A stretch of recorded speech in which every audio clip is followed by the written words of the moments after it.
बिस्मिल्लाहिर्रहमानिर्रहीम अस्सलातु वस्सलामु अलैका या रसूल अल्लाह व अला आलिका व सहाबिका या हबीब अल्लाह। जी नाज़रीन कराम, अस्सलामु अलैकुम व रहमतुल्लाहि व बरकातुहू। आज हम बात करेंगे हज़रत शहबाज कलंदर के मुतालिक कि आप कौन थे और आपको लाल शहबाज क्यों कहा जाता है। तो इस हवाले से सबसे पहले तो आप ये सुनिए कि हज़रत शहबाज कलंदर आपका असल नाम सैयद मोहम्मद उस्मान है। आपके नाम के साथ बाज़ कुतुब में ये भी लिखा जाता है कि सैयद मोहम्मद उस्मान मरवंदी। आपको मरवंदी इसलिए कहा जाता है, यानी नाम के साथ जो लफ्ज़ मरवंदी है वो इसलिए इस्तेमाल किया जाता है कि आप आज़रबाईजान के एक कस्बा मरवंद में पैदा हुए, तो उस मरवंद निस्बत के हवाले से उस कस्बा की तरफ निस्बत करते हुए आपको उस्मान मरवंदी कहा जाता है। और दूसरी बात यह कि आपको कलंदर कहते हैं। और कलंदर क्या होता है इसके बारे में सुनिए कि कलंदर ये भी सूफियों की एक किस्म है, लेकिन सूफियों से जो आला किस्म होती है उसको कलंदर कहते हैं। इसको आप यूं समझिए कि जहां सूफियों की इंतहा होती है वहां से कलंदर की इब्तदा होती है।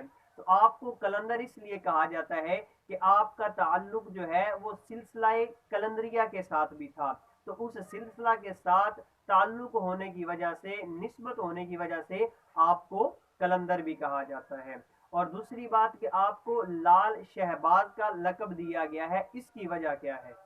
तो सुनिए, लाल शहबाज कहने की वजह जो कुतुब में मनकूल है वो ये है कि आपके चेहरे से ये जो लाल पत्थर नहीं होता, जिस तरह याकूत का पत्थर होता है, लाल का पत्थर होता है, तो इस लाल पत्थर की तरह आपके चेहरा मुबारक से सुर्ख शुआएं नमूदार होती थी, यानी सुर्ख नूर नजर आता था।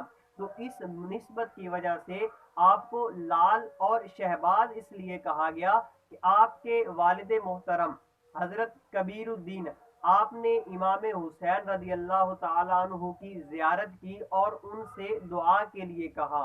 तो जब दुआ के लिए कहा तो जनाब इमाम हुसैन रदी अल्लाह तआला अन्हु ने फरमाया कि हम आपको वो शहबाज अता करेंगे जो हमें हमारे नाना मोहम्मद मुस्तफ़ा से अता हुआ।